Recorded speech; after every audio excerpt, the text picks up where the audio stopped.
Karen's shrill command jolted me like a live wire. She was clutching my teenage son in a headlock while pointing a pistol at his temple. My heart thundered in my chest. I had never seen such raw hatred in a suburban neighbor's eyes before. But there she stood, hair frazzled, knuckles white around the gun, screaming that we had violated every rule in her precious HOA. My son Cole couldn't so much as speak. His cerebral palsy limited his mobility and affected his speech, leaving him wide-eyed and terrified. The sight of that cold metal pressed against his temple froze my thoughts. I was prepared to do anything, absolutely anything, to protect him. It wasn't the first time I'd confronted a criminal with a gun, but it was the first time the criminal had aimed at my disabled child. Little did Karen know who I truly was, or how far I would go to save my son. This nightmare began on a calm weekend that offered no hint of impending tragedy. Cole and I had just moved into a quiet cul-de-sac called Rosedale Oaks 2 months prior.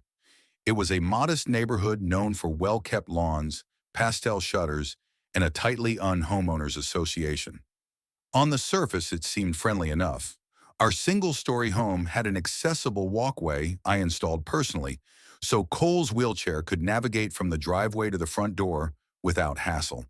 The community prided itself on uniform fences, identical mailboxes, and a family-friendly environment. I was hopeful that we had finally found a stable haven for Cole. As a single father, I wanted him to feel comfortable moving around. I also believed that the HOA might be helpful if we ever needed neighborly support. In the weeks following our arrival, however, I noticed something unsettling. It started subtly. I'd see Karen, the HOA president, hovering near our mail, scribbling notes on a clipboard whenever she thought we weren't watching. She would greet us with a strained smile. Cole sometimes waved, but she never waved back. She instead stared at him with a flicker of distaste, as though his wheelchair disrupted the perfect aesthetic of her block. I tried to ignore it at first. I told myself she was just a stickler for rules, and that she might eventually come around.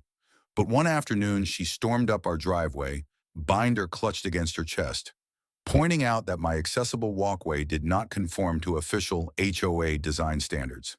She insisted I remove it. When I mentioned Cole's medical needs, her eyes narrowed. She responded with a curt statement about preserving property values.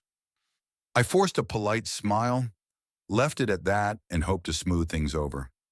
Eventually, over the next few weeks, minor conflicts piled up. Karen left multiple notices taped to my door, each citing petty infractions. My fence was off by a quarter-inch in height. My lawn was mowed incorrectly. A recycling bin was left out a few minutes too late. Many neighbors faced similar nitpicking, but none seemed as targeted as I was. The difference? My walkway and Cole's presence. Apparently, we started hearing rumors from other residents that Karen disliked people who refused to follow her guidelines. A neighbor even warned me that she could be ruthless if anyone challenged her authority. My personal alarm bell rang when Cole mentioned that Karen glared at him from her yard, lips twisted in disapproval. Whenever he practiced steering his wheelchair along the sidewalk, something felt off, but I still didn't imagine she could be violent. I had seen plenty of busybodies with petty power trips in my career, but it was rare for them to escalate to real danger. One afternoon, after finishing some yard work, I found an envelope shoved under my door labeled urgent. It was from Karen. Inside was a typed letter stating that if I did not immediately remove the walkway and cease unauthorized modifications, she would impose hefty fines and potentially take legal action through the HOA board. There was a sneering tone to her words that made the hair on my neck prickle. When I turned the letter over, I found a handwritten postscript. We do not cater to laziness. Your son should adapt to our neighborhood, not the other way around. I was enraged. Cole wasn't lazy. He had cerebral palsy, a condition that made everyday tasks 10 times harder. By insulting him, Karen had crossed a line. Furious, I confronted her the next day, but she smirked, feigned ignorance, and claimed I had no proof. She wrote that nasty remark. Then she turned her back and walked away. My temper flared, but I reminded myself to remain calm. I had faced more intimidating adversaries in my past work. After all, a few days later, I discovered graffiti sprayed on the side of my fence. No cripples allowed. My heart sank. Cole, who was rolling across the driveway, caught sight of those hateful words and lowered his gaze, his cheeks flushing without hesitation. I snapped pictures and spent half an hour scrubbing them off, my hands trembling with anger. A neighbor peered over from across the street, asked if I was all right, then whispered that Karen had been ranting about my special treatment, claiming the walkway was an eyesore. The neighbor offered me quiet condolences, admitting he was too afraid of Karen to speak up publicly. He said she had a reputation for bullying people until they either complied or left. That night, as Cole slept, I found myself pacing the living room, torn between ignoring her harassment or using the legal avenues at my disposal. My role as county sheriff was known to my previous community, but I kept it under wraps here, hoping for a normal life. Now, though, I was thinking it might be time to reveal the truth if it meant protecting my son. Matters escalated on a Sunday morning when Karen posted flyers around the neighborhood that read, "Reject those who ruin our property values." She didn't name us explicitly, but the references to unsightly ramps and wheelchair damage left no doubt whom she meant. People in Rosedale Oaks were buzzing about it.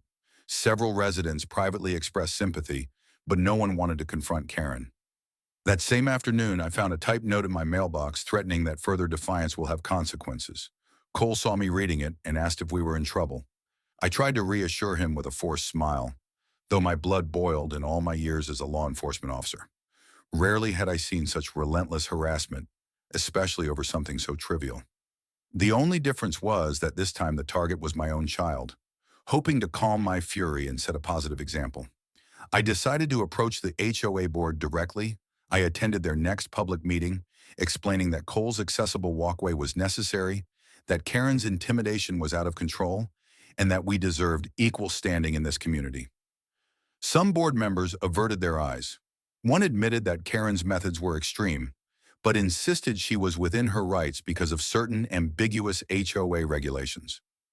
A hush fell over the small conference room.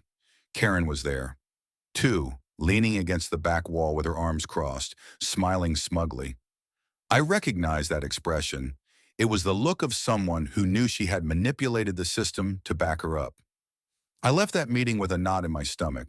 The only crumb of comfort was that some neighbors like Mrs. Whitaker, a kind widow, approached me later and whispered that they would support me, but that wasn't enough to extinguish my growing sense of dread. Then came the day that Cole tried to wheel himself to the community park. It was a sunny afternoon, and he wanted to watch some kids play basketball, maybe even say hello if he gathered enough courage. As he neared the park gate, Karen appeared, blocking his path, demanding he leave. She accused him of scratching up the pavement, of lowering the tone of the neighborhood. Cole was too intimidated to argue, so he turned around and came home, tears staining his cheeks. That was when he told me everything she said, including how she called him pathetic under her breath. Rage surged through me. That night, after tucking Cole in, I nearly went over to Karen's house to give her a piece of my mind. But something in me insisted on caution. People with such unwavering hostility can be unpredictable. I decided to keep documenting every incident, the graffiti, the flyers, the threatening notes, and any witness statements. I resolved that if she pushed any further, I would use my authority as county sheriff to file formal charges. Yet a part of me hoped she would back down before we hit the point of no return. Perhaps I underestimated her capacity for cruelty. The final straw came on a mild Thursday evening. Cole was relaxing on our porch, listening to music through headphones. When he realized he had left his phone charger in the car, he wheeled himself over to retrieve it while I was busy in the kitchen. Minutes later, I heard muffled shouting outside, peering through the window. I saw Karen standing near Cole, waving a handgun in the air. Panic seized me. Without hesitation, I sprinted out the door. By the time I reached them, Karen was pressing the muzzle of her gun to Cole's temple, hissing threats under her breath. She shouted at me to stop or she'd shoot him. My heart pounded so loud that I could barely think. Cole's wheelchair wobbled precariously as she yanked him close to her, effectively holding him hostage. His eyes were wide, mouth trembling, but words wouldn't form. Karen glared at me, her expression twisted with hate. "You and your brat are ruining my perfect neighborhood," she snarled. "If you won't remove that walkway and leave, I'll make sure you regret it." My pulse hammered. This was no longer about petty rules. A loaded weapon pressed to Cole's head forced me into a father's worst nightmare.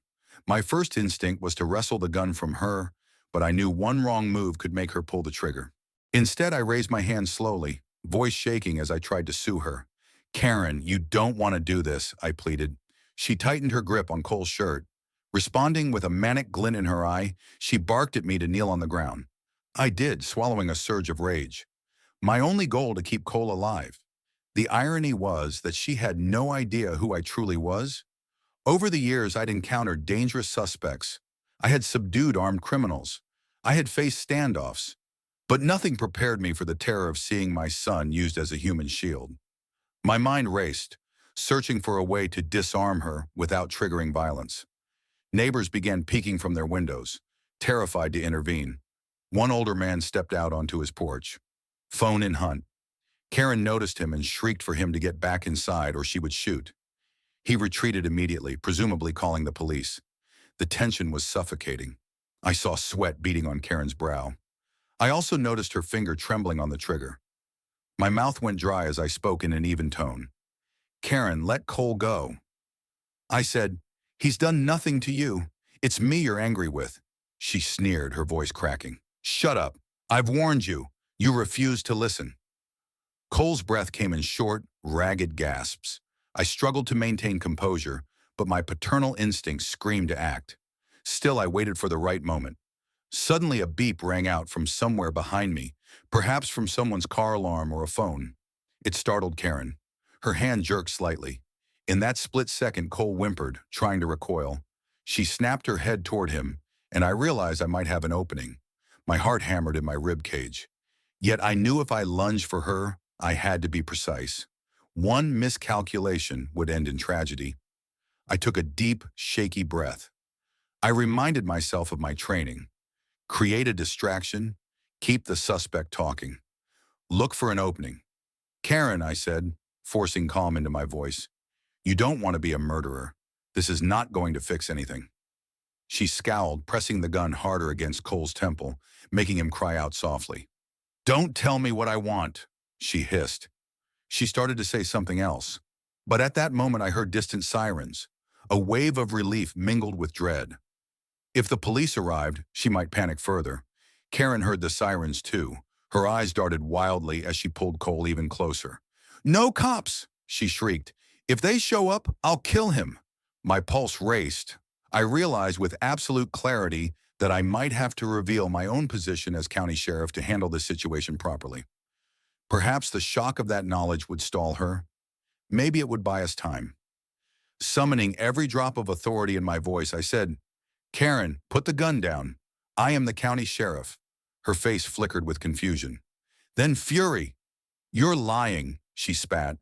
But I slowly rose from my knees, ignoring her command to stay down, and unclipped the small badge I had tucked in my pocket, precaution from earlier days. Holding it up, I locked eyes with her, letting that truth sink in. "I swear to you, Karen, I'm the sheriff. What you're doing is kidnapping at gunpoint. That's a felony." Karen's hand shook, her face flashing from anger to disbelief. She seemed uncertain whether to see this as a bluff. She glared at the badge. Then at me, a wry laugh escaped her lips. "You think I care who you are? You manipulated everyone with your disability nonsense." Cole trembled, tears streaming down his cheeks, barely able to breathe. My chest felt like it would explode. In the distance, I could hear the sirens closing in. I had to de-escalate before a shootout erupted. "Let my son go," I repeated, "and we can figure this out without anyone getting hurt." She clenched her jaw, the muzzle still pressed to Cole's head. "I won't let you destroy my neighborhood," she whispered. Her voice had a deranged quality, as if she believed any second now she might actually pull that trigger. By then, the first patrol car screeched around the corner, lights flashing. I heard an officer's voice shouting for Karen to drop her weapon. She whipped her head around, shouting back that she would shoot if they approached. My breathing was ragged. The standoff had become infinitely more dangerous. The next seconds might decide Cole's fate. "Karen," I said, stepping forward an inch, "there's no way out if you do this. Hostage taking is a life sentence." She bared her teeth, responding with a trembling grin. "It's your fault for defying the rules." Cole let out a soft sob.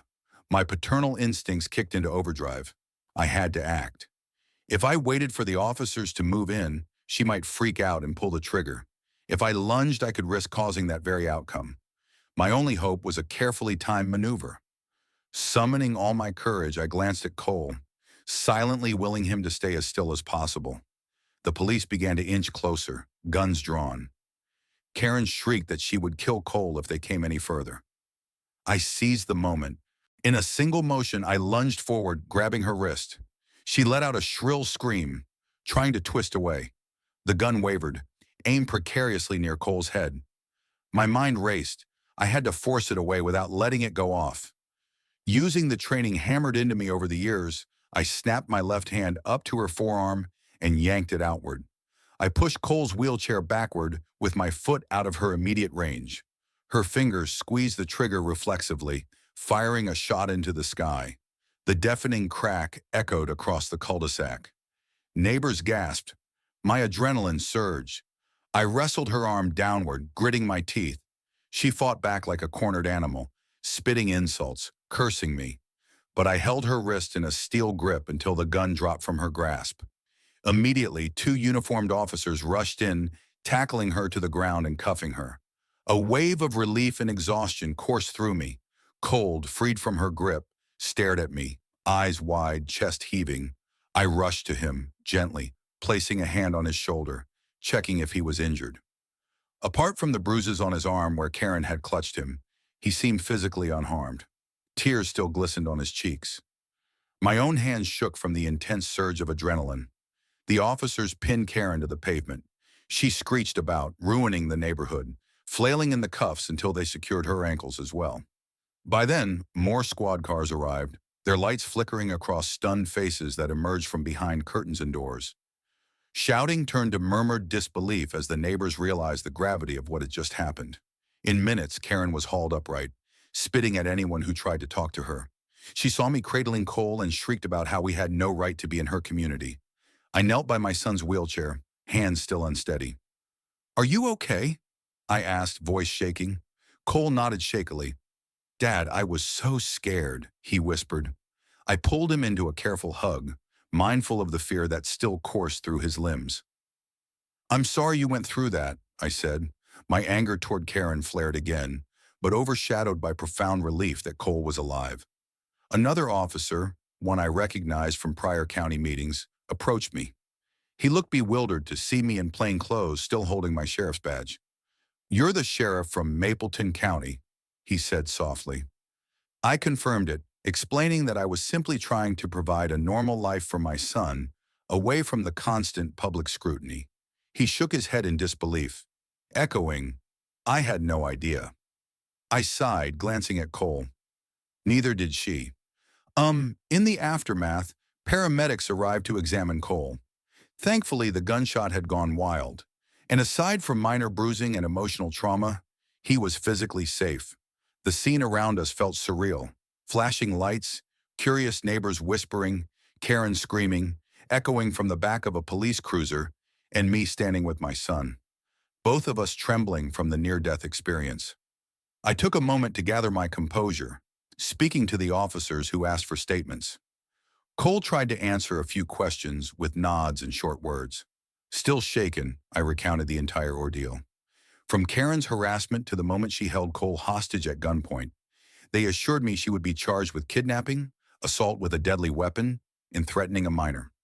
The severity of those charges likely meant she wouldn't see freedom for a long time. At one point, I looked around and saw Mrs. Whitaker stepping out from behind her door. She ventured over timidly, tears in her eyes, apologizing for not helping earlier. She said she'd been terrified. I told her I understood. No one should have to confront armed madness alone. Others approached too, offering murmurs of consolation, expressing shock that Karen had truly snapped. Some even admitted they had dismissed her actions as overzealous HOA policies, never imagining she would hold a disabled teenager hostage. My stomach churned, remembering how quickly petty tyranny can morph into outright violence when fueled by prejudice or a thirst for control. For the rest of that night, Cole and I spent hours at the local police station providing formal statements. The officers processed Karen's background, discovering she had a history of threatening neighbors in previous communities as well.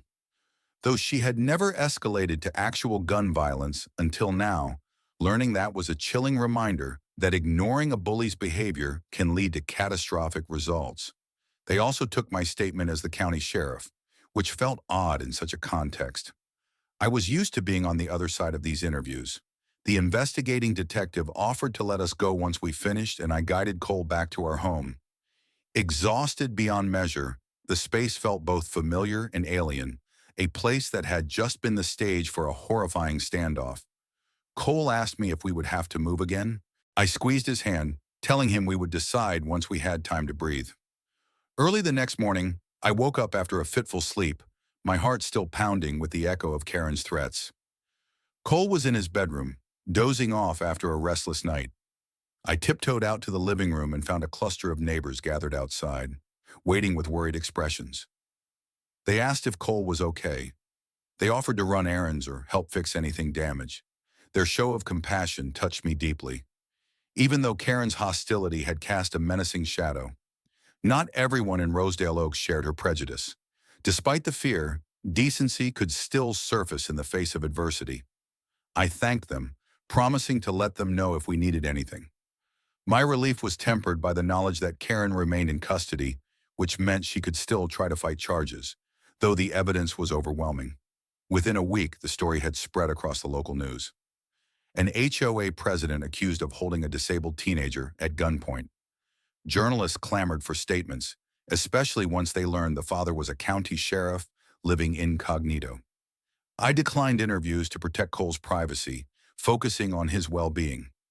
Meanwhile, the local district attorney pressed serious charges. A judge denied Karen bail outright.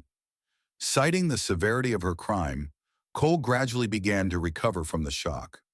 Though he often woke up shaking from nightmares of the gun pressed to his head, I arranged therapy sessions to help him process the trauma.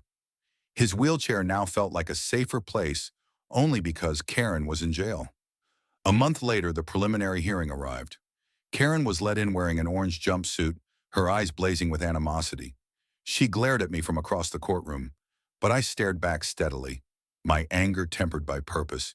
She tried to claim self-defense, painting Cole as a trespasser who lunged at her. The prosecutor shredded her claims, producing witness statements, including that of the older man who had called the police.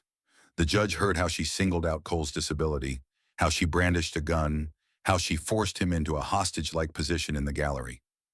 A hush fell as the details emerged. Even some of her previous supporters seemed shocked. By the end, the judge ruled that there was sufficient evidence to proceed with a trial. Karen was remanded to custody again. I exhaled, relieved that justice was already in motion. As Cole's father, I faced the difficult question of whether we could remain in Rosedale Oaks.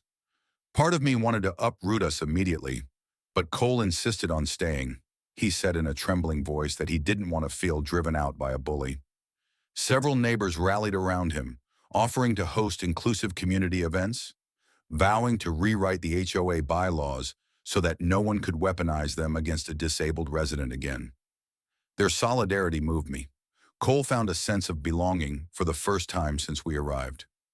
He still had anxiety about going outside, but little by little he ventured back onto the sidewalks, determined to reclaim the sense of normally stolen by Karen's violence. By the time Karen's actual trial began, public attention had grown. The hearing drew local media. With cameras hovering outside the courthouse, I took a short leave from my county duties to focus on supporting Cole. He was subpoenaed as a witness, which terrified him. I spoke with the prosecutor, ensuring they'd be sensitive to his condition. When Cole finally took the stand, his voice shook and he had trouble forming sentences because stress exacerbated his speech difficulty, but he managed to convey that Karen had threatened to shoot him if I didn't comply. His raw fear permeated the courtroom. One juror wiped away a tear. The overall mood was somber. Karen's defense tried to argue that she was just trying to scare him away, not harm him, but the forensic evidence suggested otherwise. She had pressed the gun so firmly to Cole's head that his temple bore a faint bruise. The single shot that fired into the sky showcased her willingness to pull the trigger. In my own testimony, I calmly recounted how I revealed myself as county sheriff, how I attempted to de-escalate, and how Karen refused to release my son. Each word felt like a hammer driving home her guilt. Karen glowered, occasionally muttering curses under her breath. Her defense team looked increasingly desperate. After days of witness accounts and video evidence from a neighbor's phone that captured the standoff's final moments, the jury needed only a few hours to deliberate. They returned with a verdict: guilty on multiple counts, including assault with a deadly weapon, false imprisonment, hate crime enhancements, and more. The judge did not mince words in condemning her. The final sentencing hearing assigned her a lengthy prison term, ensuring she would not threaten us or anyone else for a long time. As the bailiff led Karen away, she shrieked about me being a fraud, about how the neighborhood would regret letting undesirables stay. No one paid her much heed anymore. The court officers hustled her through the exit, and the door slammed behind them with finality. I felt an immense wave of relief, though sorrow mingled with it. Sorrow that Cole had to endure such a life-threatening ordeal. However, stepping outside into the bright sunlight, we were greeted by neighbors from Rosedale Oaks, who cheered softly, offering hugs and words of comfort. Cole blinked in surprise. Not expecting such warmth, I patted his shoulder, telling him, "We're safe now." Huh? Returning home, the entire atmosphere of Rosedale Oaks seemed lighter. The new interim HOA board distributed a statement denouncing Karen's actions, encouraging unity and compassion. They also fast-tracked a revision of the bylaws, adding explicit protections for residents with disabilities. A wave of good faith swept across the cul-de-sac. Neighbors began decorating the walkways with potted flowers, making them more wheelchair-friendly. Cole received hand-drawn cards, small gifts, and invitations to barbecues in backyards where he was welcome to move freely. He still startled at loud noises, but time and therapy helped him heal the open wound of terror. Although nothing could fully erase that memory of the gun at his head, he slowly reclaimed his confidence. I resumed my duties as county sheriff after ensuring Cole was stable, gratified that the justice system had worked for my family. Colleagues commended me for showing restraint in a personal crisis, though it hadn't felt like restraint in the moment, felt like sheer panic. Cole once told me weeks later that knowing I was a trained lawman gave him a shred of hope while Karen threatened him. Yet I told him the truth. In that moment, I was just a father desperate to keep his child alive. My badge didn't mean anything if I lost him. Still, he said he believed I would find a way. Sometimes thinking of his unwavering trust brings tears to my eyes. Life settled into a reassuring normally. Cole returned to reading comics on the porch without constantly glancing over his shoulder. He ventured to the park with me by his side, and eventually by himself. Free of harassment, the neighbors occasionally apologized for not speaking up sooner, for letting Karen rampage with intimidation for so long. They tried to make amends by offering to help Cole with small chores, or by ensuring that any new resident was informed of the revised inclusive rules. I valued their efforts. It proved that a community can learn from a crisis, that kindness can sprout even after a violent storm. In the end, we chose to remain in Rosedale Oaks rather than move again. Cole and I decided we wouldn't let Karen's venom drive us away. If anything, we would stay and help shape a more accepting environment on a mild Friday evening. Not long after her sentencing, Cole joined me on a stroll around the block. A soft breeze stirred the newly planted garden beds. He paused at the place where Karen had held him hostage. I saw his face tense momentarily, but he forced a shaky smile, then continued forward. I placed a hand gently on his shoulder. In that moment, I felt immeasurable pride in how far he'd come. He overcame the darkest corner of fear. I overcame the guilt of not exposing my authority sooner. Together, we survived a horrifying ordeal fueled by one person's obsession with conformity and power. Sometimes when I wake at night, I recall Karen's unhinged expression, the hateful words she spewed, and the suffocating panic I felt. But then I remember Cole's resilience, how quickly the community rallied to support him once the danger was removed, and how justice ultimately prevailed. The walkway remains intact, a symbol of accessibility and acceptance. I've even helped a neighbor install a similar ramp for her elderly mother, where Karen's tyranny once loomed. A spirit of unity has taken root. Perhaps it's a testament to human capacity for change, or maybe it's a simple reminder that we must stand against bigotry, no matter how it disguises itself. Cole often jokes now that maybe we should have a sign in the yard that reads wheelchairs. Welcome. We laugh. Although there's a tinge of sadness behind it, knowing a violent act prompted that idea. But laughter is healing. The hostility and fear have gradually receded, replaced by calm nights where we watch the stars from our porch. Replaced by days where Cole wheels through the neighborhood, greeting folks who no longer avoid his eyes. He's begun forging friendships with a few local teens who stop by to say hi. Life, in short, returned to something akin to normal, with the scars left behind serving as reminders of a battle well fought. Sometimes people ask if I regret not disclosing my sheriff status earlier. In hindsight, maybe that knowledge might have deterred Karen, or maybe it wouldn't have. She was consumed by prejudice. Convinced that her whims were law, I can't change the past. I can only rest in the knowledge that we triumphed. We weathered a horrifying ordeal and emerged stronger. For Cole, that ordeal shaped a new resolve. He's asked me about volunteering in programs that educate communities about disability inclusion. He wants to ensure no other child faces the terror he did. I told him I'd back him every step of the way as we settle into a peaceful routine. I find myself cherishing small moments more than ever. Waking up to the smell of coffee, hearing Cole laugh at some silly internet meme, stepping outside to wave at the neighbor's saw of it feels precious in the wake of a near tragedy. I remember Karen's last expression in court, how she stared at me with a mixture of fury and defeat. She might never accept the idea that a diverse community is not only inevitable, but also vital. She might cling to her narrow beliefs behind prison walls, but that's her burden to bear. My son, on the other hand, has a future open before him, free from her threats. On some afternoons, I still sense a phantom echo of that gun pressed to his temple. My pulse quickens, a cold sweat forming at the back of my neck. Then I glance at Cole, see him smiling as he navigates the walkway, and remind myself we aren't living in that moment anymore. Our lives are anchored in the present, fortified by the knowledge that we overcame hatred. We might bear a scar on our hearts, but that scar is also a testament to love's power to protect. I remain the county sheriff, a father and an advocate for my son. Karen remains behind bars.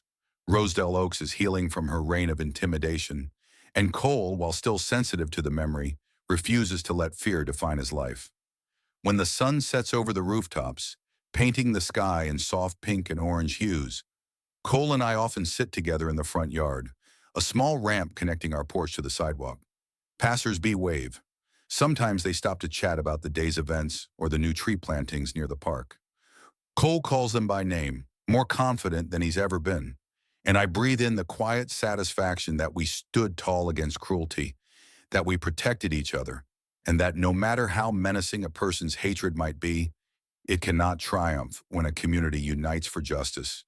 The night air cools, crickets chirp, and Cole gently wheels himself indoors. I linger on the porch a moment longer, reflecting on how close we came to losing it all, but also on how grateful I am for the chance to keep building a life filled with hope, resilience, and acceptance.